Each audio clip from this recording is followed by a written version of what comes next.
हमेशा जो है भानु प्रताप जी राष्ट्रीय जनहित संघर्ष पार्टी के राष्ट्रीय अध्यक्ष है, इनसे बातचीत करें नूह के अंदर भड़की हिंसा को लेकर, क्योंकि ये जो है इसको लेकर प्रेस कॉन्फ्रेंस भी कर चुके हैं और क्या आने वाले समय में ये वहां पर जाएंगे, तमाम सवाल पूछे जाएंगे। और साथ ही साथ एक बड़ा सवाल ये खड़ा हो रहा है, मणिपुर में जिस तरह की हिंसा हो रही है और साथ ही साथ हरियाणा में जो आग लगी हुई है, क्या ये जो देश है क्या बारूद के ढेर पर पहुंच चुका है, क्या देश जो है गृह युद्ध की तरफ जा रहा है? सर तमाम सवाल लगातार खड़े हो रहे हैं, क्या लग रहा है मौजूदा स्थिति को लेकर क्या कहेंगे, शांति बहाल होगी नहीं होगी, कैसे? नहीं, शांति बहाल जिस दिन सरकार चाहेगी शांति बहाल हो जाएगी। और ये जो दंगा कराया जा रहा है, ये जो माहौल को खराब किया जा रहा है, ये सब कुछ सरकार के द्वारा कराया जा रहा है, जिसमें केंद्र सरकार, मोदी सरकार पूरी तरह से शामिल है और इसके साथ साथ में जो राज्य की जो भाजपा सरकार है वो शामिल है। अब दंगा कहां कहां पर हो रहा है, ये माहौल कहां पे खराब हो रहा है? मणिपुर में हो रहा है। मणिपुर में तो कौन है वहां पे? राज्य सरकार किसकी है? भाजपा की।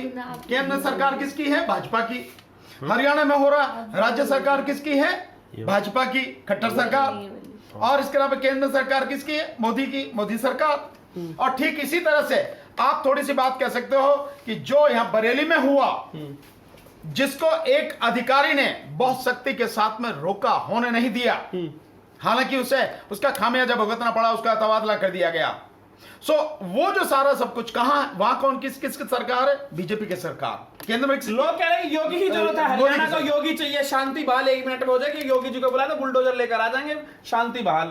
नहीं, ये तो कुछ भी कह लो भैया, जो मन में आता है कि ये आ जाएगा वो आ जाएगा, बुलडोजर चल जाएगा। वो पूरी दुनिया में मांग हो रही है योगी जी की। योगी जी तो फिर आप संयुक्त राष्ट्र संघ का जो अध्यक्ष बना दो योगी जी को, ज्यादा बढ़िया रहेगा। सब देश में शांति बहाल हो जाएगी, जब देखेंगे कैसा लगेगा, कितना बुलडोजर चलेगा, कहां का चलेगा। ये नहीं है। वो कह रहे कि वो ठंडा कर देते हैं, जल्दी ठंडा कर देते हैं। नहीं, ठंडा करने वाले तो ये जितने भी गुंडे हैं जो इस दंगे को निकाल देते हैं, दंगे को जो अंजाम दे रहे हैं, आज सत्ता इनके हाथ में है। अगर ये सत्ता विपक्ष के हाथ में आ जाए और विपक्ष का कोई व्यक्ति अगर जरा सा भी ये सोच ले कि मुझे इन्हें भी ठंडा करना, तो जरा सी देर का काम है ठंडा करना, इतनी देर में ठंडे होते हैं। आज ये ठंडे करने की बात करें, ये ठंडे के साथ साथ में इन्हें लिटा भी दिया जाएगा, ऐसे भी ठंडे हो सकते हैं। ये सत्ता की ताकत इनकी नहीं, ये सत्ता का गुरूर है जो बोल रहा है। यहां पे ठंडा करना, गर्म करना, ये करना, वो करना, बुलडोजर चला देना, ये उन लोगों की भाषा नहीं है जो संविधान की शपथ लेकर सरकार चला रहे हैं। ये उनकी भाषा नहीं है। उनकी भाषा तो यह होनी चाहिए कि दंगा कोई भी करेगा, किसी कीमत पर बख्शा नहीं जाएगा और सरकार पूरी मुस्तैदी के साथ में काम वो करेगी ताकि इस तरह की कार्रवाई जो है वो शुरू ही नहीं हो पाए। जो हिंदुत्ववादी लोग हैं, जो लोग यात्रा निकाल रहे थे, वो तो ये कह रहे कि भाई हमारा तो जीना मुश्किल हो गया, अपनी यात्रा नहीं निकाल सकते, हम जो है वहां पे जल नहीं चढ़ा सकते मंदिर में, हमारा बहुत पुराना मंदिर है, हमारी तो आस्था को ठेस पहुंचा जा रहा है, हम क्या करें। हिंदुस्तान के अंदर मिनी पाकिस्तान बन गया है, जहां मुसलमान ज्यादा है, जीना मुश्किल हो गया। इससे घिनौना मजाक इस देश के लोगों के साथ में क्या होगा, और इससे ज्यादा अपमान खुद हिंदू समाज का, हिंदू जाति का क्या होगा, हिंदू लोगों का क्या होगा, जबकि चंद अपराधी लोग, जिन्हें आप सीधे शब्दों में आतंकवादी कह सकते हो, दंगा भड़काने के लिए, दंगा करने के लिए जो सीधे सीधे जिम्मेदार हैं, वो लोग ये बात कह रहे हैं कि हमारा तो जीना मुश्किल हो गया, हम ये नहीं कर सकते, वो नहीं कर सकते।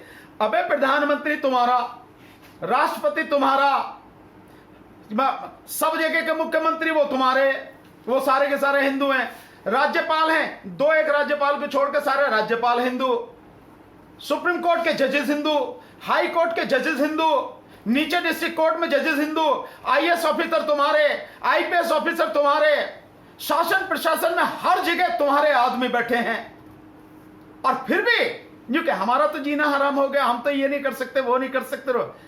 मैं समझता हूं अगर इतनी स्थिति है तो डूब के मर जाना चाहिए। सर लगा सोशल मीडिया पर जो लोग हैं वो ये कह रहे हैं कि हिंदू एकजुट नहीं हो पा रहा है, जाट साथ नहीं आ रहा है, हिंदू को अपनी जो है वो भूल गया कि वो हिंदू है, जाट साथ नहीं आ रहा है, बाकी जो किसान कौम है वो साथ नहीं आ रही है, कह रहे तो खालिस्तानी है, इनको जो है ये भूल गया, हिंदुत्व का रास्ता भाई मेरे, उनको जो चाहो कह दो। तो क्या जाट समाज के लोग नासमझ हैं क्या? क्या वो जानते नहीं है हिंदू बन के आगे नहीं आ रहा है? नहीं, क्यों हिंदू बन के वो आए?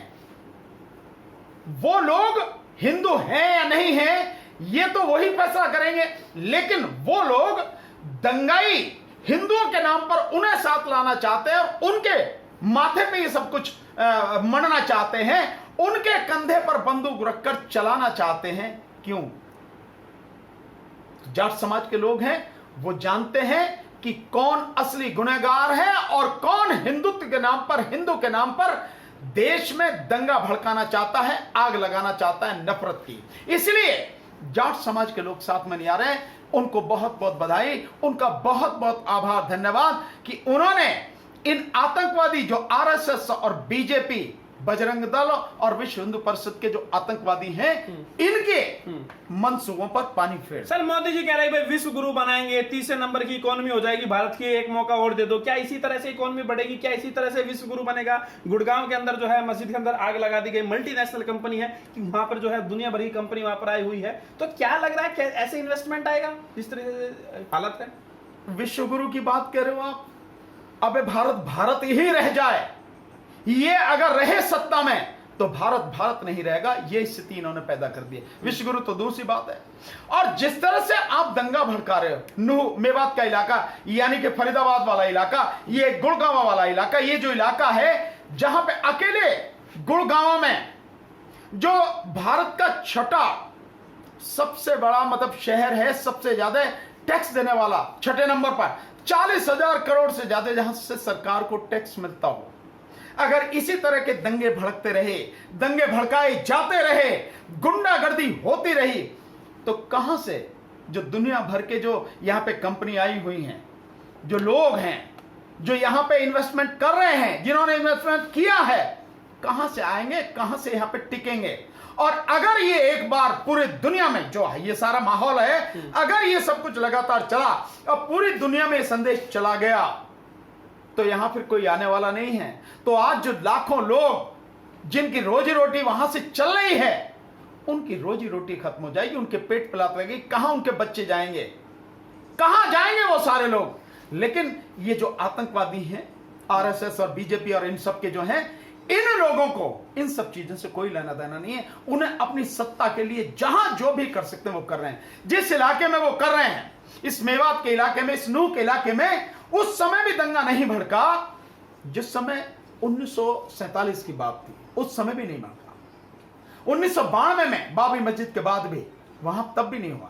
इतने सौहार्द से रहने वाले, इतने समझदार लोग हैं, लेकिन ये कोशिश कर रहे हैं, पर उन्होंने इनकी कोशिशों को नाकामयाब कर दिया। सर, क्या जो माइनॉरिटी है सर, उसकी सुरक्षा तो मेजोरिटी का फर्ज होता है, लेकिन जिस तरीके से हमले हो रहे हैं, क्या ऑप्शन है, क्या रास्ता है मुसलमानों के सामने? नहीं, मुसलमानों, ये देश मुसलमानों का है, रास्ता क्या है? ये देश उनका है, इसी देश में वो रह रहे हैं, इसी देश में रहेंगे, वो इसी देश में जी रहे हैं, इसी देश में मरेंगे। तो पाकिस्तान जाओ? कौन कहता? किसी के बाप का है जो कहे कि पाकिस्तान जाओ? जिसको लगता है वो जावे ना पाकिस्तान, जिसको लगता है। यहां देश, इस देश में रहने वाले सब लोगों का है, और जो इस तरह की बात कर रहे हैं वो देश को तोड़ने वाली बात करते हैं। हक मिल रहा है, और वो लोग, वो क्यों नहीं मिलेगा बराबरी का हक? मिल पा रहा है? अभी नहीं मिल नहीं रहा, उनका हक छीना जा रहा है।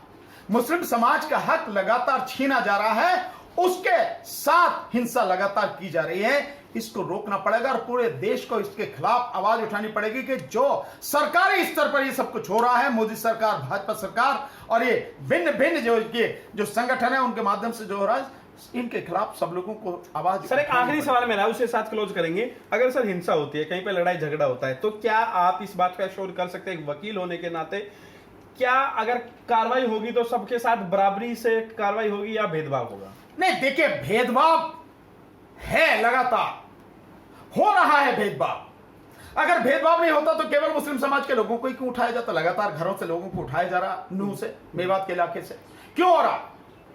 और अभी तक भी बीजेपी और आरएसएस और इसके जो विश्व हिंदू परिषद और बजरंग दल के जो लोग हैं, उनके खिलाफ कोई कार्रवाई नहीं हुई। दंगा भड़काया किसने? उन्होंने। दंगा किया किसने? उन्होंने। उनके खिलाफ क्या कार्रवाई है? कोई नहीं। और सबके सामने नजर आ रहा है कि पुलिस के साथ में खड़े होकर गोली चलाई जा रही है, सब कुछ अत्याधुनिक हथियार लेकर आप शोभा यात्रा में जा रहे हो। भाई, ये कौन सी शोभा यात्रा? में बात जाएंगे सर, निश्चित रूप से हम जाएंगे। हमारी बात हुई है, लगातार बात हो रही है, और जब वो साथी कहेंगे कि हमें अब आना चाहिए, हम लोग तब यहां से जाएंगे। मैं और महमूद मेवात की सुरक्षा के लिए क्या कहेंगे? नहीं, हम पूरी कानूनी उन्हें सलाह देंगे और कानूनी रूप से जो कुछ हो सकता है उनके लिए करेंगे, इसमें कोई शक नहीं है। उनकी हर तरह से सहयोग करेंगे। कानून व्यवस्था आपकी बात हुई, लोग डरे हुए हैं? निश्चित रूप से डरे हुए हैं और कह रहे हैं कि भाई लोगों को, बेगुनाह लोगों को लगातार जो नौजवान लड़के हैं उनको उठाया जा रहा है। हमें भी मालूम है, तो ये थे हम इसका बाकायदा उनको तरीका बताएंगे कि अगर इस तरह की कार्रवाई पुलिस करती है, प्रशासन करता है, तो उसके खिलाफ कैसे काम करना है। तो ये थे मेरे साथ भानु प्रताप जी, राष्ट्रीय जनता संघर्ष पार्टी के राष्ट्रीय अध्यक्ष हैं। साफ तौर से कहना है जिस तरह की कार्रवाई हो रही है नूह के अंदर, मेवात के इलाके में, वो डराने वाला है और एक पक्षीय कार्रवाई हो रही है। आपकी क्या राय है?